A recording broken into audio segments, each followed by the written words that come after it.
इसके बाद नेक्स्ट देखिए आपके पास क्वेश्चन नंबर 2 है। 2 में भी आपके पास इंटेग्रल है 4 माइनस एक्स स्क्वायर का under root over x square है। देखिए यहाँ पे भी सेम वही सिचुएशन है जो कि आपके पास क्वेश्चन नंबर 1 में थी कि 4 माइनस एक्स स्क्वायर का अंडर रूट है। तो यहाँ पे भी आप इसके अकॉर्डिंग देखोगे, आपकी सब्सटीट्यूशन जब ए स्क्वायर में से एक्स स्क्वायर माइनस हो रहा हो तो x equal to a sine theta होती है। जब हम 4 को देखें, 4 बेसिकली 2 का स्क्वायर है, तो यहाँ से ए की वैल्यू 2 निकलेगी, आप लिखोगे X equal to 2 sine theta आ गया। अब यहाँ पे सिचुएशन थोड़ी डिफरेंट है, यहाँ पे x का स्क्वायर चाहिए, तो जब आप इसका स्क्वायर लोगे तो ये x square 4 sine square theta बन जाएगा। और डी थीटा की वैल्यू के लिए इस वाली टर्म का डेरिवेटिव निकालना पड़ेगा। जब आप डेरिवेटिव लोगे 2 एज इट इज साइन का डेरिवेटिव कोस थीटा और थीटा का डेरिवेटिव डी थीटा आ जाएगा। अब वैल्यूज निकल गई हैं, एक्स स्क्वायर की जगह उसकी वैल्यू ऊपर पुट करोगे तो 4 साइन स्क्वायर थीटा बन जाएगा आपके पास। नीचे भी एक्स स्क्वायर है, उसकी जगह उसकी वैल्यू पुट करोगे तो 4 साइन स्क्वायर थीटा बन जाएगा। और डी एक्स की जगह उसकी वैल्यू पुट करोगे तो 2 cos theta into D theta बन जाएगा। अब देखें यहाँ पे कुछ स्टेप मैंने डायरेक्ट किए हुए हैं। अब आप लोग देखो, यहाँ से आपका 4 कॉमन बनना था, यहाँ से भी 4 कॉमन लेने के बाद अंदर 1 माइनस साइन स्क्वायर थीटा बनना था और उसके ऊपर अंडर रूट आ जाना था। और ये 2 कोस थीटा डी थीटा तो एज इट इज़ आना था। इसको जब आपने सॉल्व करना था तो 1 माइनस साइन स्क्वायर थीटा, फिर आपके पास कोस स्क्वायर थीटा होता है, और ये 4 का अंडर रूट ले लोगे तो 2 आ जाएगा। ये इससे कैंसिल हो जाएगा और पीछे इसकी वैल्यू आ जानी थी 2 कोस थीटा। ठीक है, ये वाली टर्म एज इट इज आनी थी और ये वाली टर्म का 2 कोस थीटा साथ साथ चलते रहना था। यहाँ पे भी 2 कोस थीटा, तो ये मैंने डायरेक्ट यहाँ पे 2 कोस थीटा ऐसे लिखा है कि 4 को कॉमन लिया, बाहर निकाला, 2 बन गया। 1 minus sine square theta cos square theta के इक्वल होते हैं, अंडर रूट के साथ कैंसिल होकर ये टर्म 2 कोस थीटा बन जाएगी। ये 2 cos theta as it is, और नीचे देखें 4 साइन स्क्वायर थीटा था। मैंने क्या किया, 4 को इन दोनों के साथ कैंसिल कर लिया, साइन को अलग कर लिया। साइन को अलग इसलिए किया है, एक दफ़ा इन दोनों को कंबाइन कर देंगे, एक दफ़ा इन दोनों को कंबाइन कर देंगे। बेसिकली ऊपर कोस स्क्वायर बन रहा है, नीचे साइन स्क्वायर बन रहा है आपके पास, और कोस ओवर साइन आपके पास बच्चों आप लोगों को पता है, इसके रिस्पेक्ट से आप फॉर्मूलाज लगा के इसे फर्दर सोल्व कर सकते हो।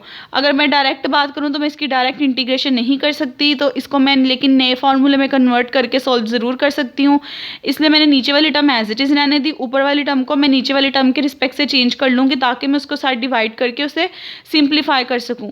मैंने आपको पीछे बताया था कि आपके पास फॉर्मूला होता है कि cos square x plus sine square x, ये दोनों टर्म्स का सम इक्वल टू 1 होता है। तो अगर मैंने किसी भी चीज़ की वैल्यू निकालनी है, मैं उसको ऑब्टेन कर सकती हूँ दूसरी टर्म को दूसरी साइड पे लेके जाके। तो कोस स्क्वायर थीटा की जगह मैं इसकी वैल्यू लिख लूँगी 1 माइनस साइन स्क्वायर थीटा, क्योंकि नीचे भी साइन स्क्वायर की फॉर्म थी इसलिए ऊपर वाली टर्म को भी साइन की फॉर्म में लेके चली गई। अब ये दोनों टर्म्स के एलसीएम में आ रहा है, इसका मतलब इसे फर्स्ट टर्म भी डिवाइड करेगी माइनस सेकंड टर्म के साथ भी डिवाइड होगा। फर्स्ट टर्म के साथ डिवाइड होकर 1 over sine square theta, second term के साथ डिवाइड होकर कैंसिल होकर 1 बन जाएगा।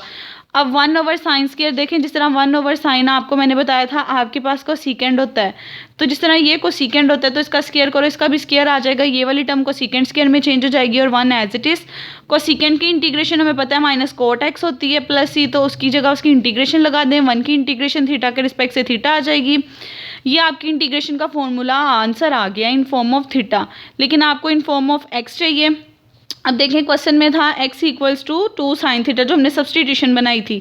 अब इसके रिस्पेक्ट से कोट की वैल्यू निकालनी है, बिल्कुल ये प्रीवियस क्वेश्चन की तरह जैसे हमने यहाँ पे वैल्यू निकाली थी कि हमारे पास कोट की वैल्यू कैसे आई थी कि कोस की वैल्यू निकाली थी, साइन की निकाली थी, फॉर्मूला लगा के डिवाइड किया था।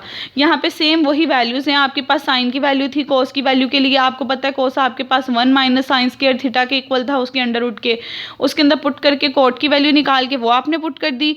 बिल्कुल क्वेश्चन नंबर 1 के स्टेप्स की तरह है। थीटा की वैल्यू निकालनी थी, तो देखिए यहाँ से x इक्वल टू आपके पास 2 साइन थीटा था, 2 उधर लेके चले जाएं तो sine theta equal to x by 2 आ जाएगा। सिर्फ थीटा चाहिए तो साइन भी उधर लेके चले जाएं तो साइन वहाँ जाके साइन इनवर्स बन जाएगा। थीटा की जगह उसकी वैल्यू पुट कर देंगे तो ये आपका आंसर आ जाएगा। बेसिकली ये जो कैलकुलेशन करनी है ना वैल्यूज़ की, ये मेन पर्पस है। और ये दो क्वेश्चन है बच्चों सेम है, इसीलिए एक क्वेश्चन का एक्सप्लेन करूँगी, एक का आप लोग खुद देखोगे, बिल्कुल प्रीवियस स्टेप्स की तरह।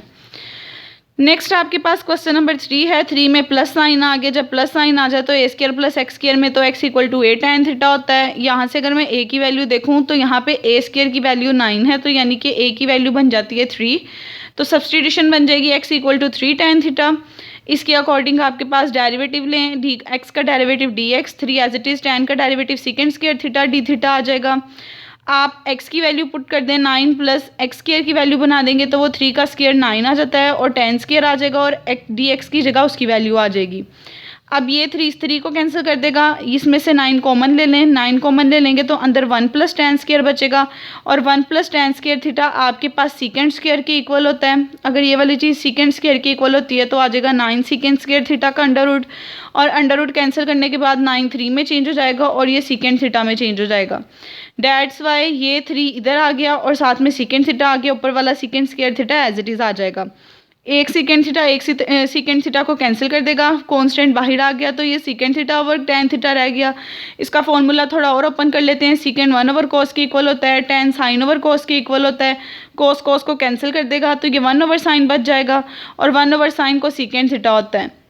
आपको सीकेंड की इंटीग्रेशन आपको पता है, को सीकेंड की इंटीग्रेशन का फॉर्मूला मैंने बताया हुआ है, आपने उसके फॉर्मूले के अकॉर्डिंग को सीकेंड की इंटीग्रेशन कर देनी है, नेचुरल लॉग ऑफ को secant theta minus cot theta. अब यहाँ पे भी थीटास की वैल्यू चाहिए, कोट थीटा और को सीकेंड की, आप उसकी वैल्यू सब्सटीट्यूशन से निकालेंगे। सब्सटीट्यूशन हमारे पास x = 3 tan थीटा थी, कोट चाहिए आपके पास बच्चों 1/sin कोट होता है, साइन उधर जब जाके डिवाइड होगा तो जो 1/sin tan होता है आपके पास, ये आपके पास कोट होता है, tan उधर जाके जब डिवाइड होगा तो वो कोट थीटा में चेंज हो जाएगा, x इधर आके 3/x आ जाएगा तो कोट थीटा की वैल्यू 3/x आ जाएगी। अब आपको को सीकेंड की वैल्यू चाहिए, को सीकेंड की वैल्यू के लिए हमें पहले सीकेंड की वैल्यू निकालनी पड़ेगी, क्योंकि जब सीकेंड को tan पे डिवाइड करते हैं तो वो को सीकेंड में चेंज हो जाता है। tan की वैल्यू हम यहाँ से निकाल सकते हैं, सीकेंड की वैल्यू हमें चाहिए। सीकेंड की वैल्यू के लिए एक फॉर्मूला होता है कि सीकेंड x जो होता है वो tan x + 1 के tan स्क्वायर x + 1 के अंडर रूट के इक्वल होता है। तो देखें आपके पास अगर ये चीज़ होती है यहाँ पे, आप तब वो केस था जब 1 आ रहा हो। अब यहाँ सीकेंड अकेला नहीं, tan अकेला नहीं, tan के साथ 3 आ रहा है, इसका मतलब 1 अकेला नहीं होगा, 1 के साथ 3 का स्क्वायर आएगा। यानी कि आपको क्या करना पड़ेगा, इस पूरी की पूरी टर्म का स्क्वायर लेके उसे 9 में ऐड करना पड़ेगा। आप x का स्क्वायर लो तो वो आपके पास क्या, x² + 9 का अंडर रूट करो तो इस वाली पूरी की पूरी टर्म का स्क्वायर बनेगा 9 tan स्क्वायर थीटा + 9। इसको सॉल्व करोगे तो tan स्क्वायर + 1 सीकेंड स्क्वायर होता है आपके पास, स्क्वायर स्क्वायर से कैंसिल होकर ये 3 सीकेंड थीटा बन जाएगा। यहाँ से आपके पास सीकेंड की वैल्यू आ जाएगी, सीकेंड थीटा की वैल्यू आ जाएगी x² + 9/3। सीकेंड ओवर tan ही हमें चाहिए था, सीकेंड की जगह आप उसकी वैल्यू लिख दोगे ओवर 3 करके, tan की जगह यहाँ से उसकी वैल्यू निकाल के x/3 लिख दोगे, 3 से कैंसिल हो जाएगा तो ये वाली वैल्यू आपके पास को सीकेंड थीटा की वैल्यू आ जाएगी। मैंने आपको भी बताया था को सीकेंड के लिए आपको सीकेंड ओवर tan दोनों की वैल्यू पता होनी चाहिए। सीकेंड का फॉर्मूला बनाने के लिए ये टर्म चाहिए थी, इसलिए हमने tan वाली टर्म का स्क्वायर लेके उसमें +9 किया था। तो इसके अकॉर्डिंग आपके पास को सीकेंड की वैल्यू भी आ जाएगी, आप उसकी वैल्यू भी पुट कर दोगे, कोट की भी कर दोगे तो आपका आंसर आ जाएगा। अब क्वेश्चन नंबर 4 बिल्कुल क्वेश्चन नंबर 3 की तरह, इसके अंदर वही टर्म देखे सेम दी हुई है, ये आप खुद करोगे। सब्सटीट्यूशन बता दी है कि इसके अकॉर्डिंग x = 3 tan थीटा बनता है, आपने उसका स्क्वायर ले लेना है, डेरिवेटिव ले लेना है, जैसे मैंने पिछले क्वेश्चन में लिया है कि tan का डेरिवेटिव सीकेंड स्क्वायर होता है। करने के बाद सारी की सारी वैल्यू सब्सटीट्यूट कर लेनी है। फिर प्रीवियस क्वेश्चन की तरह 9 कॉमन लोगे तो tan स्क्वायर + 1 सीकेंड स्क्वायर होगा, और अंडर रूट लेने के बाद ये 3 सीकेंड थीटा बन जाएगा। कैंसिलेशन कर देनी है, जो टर्म कैंसिल हो रही होगी फॉर्मूला ओपन कर देना है, जिस तरह मैंने प्रीवियस में ओपन किया था। करने के बाद cos theta over sin square theta होना है, cos ओवर sin tan होगा, और 1/sin को सीकेंड में चेंज हो जाएगा। इसकी इंटीग्रेशन करोगे तो माइनस को सीकेंड थीटा + e बनेगा, और को सीकेंड थीटा की वही वैल्यू होगी जो पिछले क्वेश्चन में निकाली थी, क्योंकि दोनों में सब्सटीट्यूशन सेम है। तो वहाँ से को सीकेंड की वैल्यू पुट कर दोगे तो आपका एट द एंड आंसर आ जाएगा।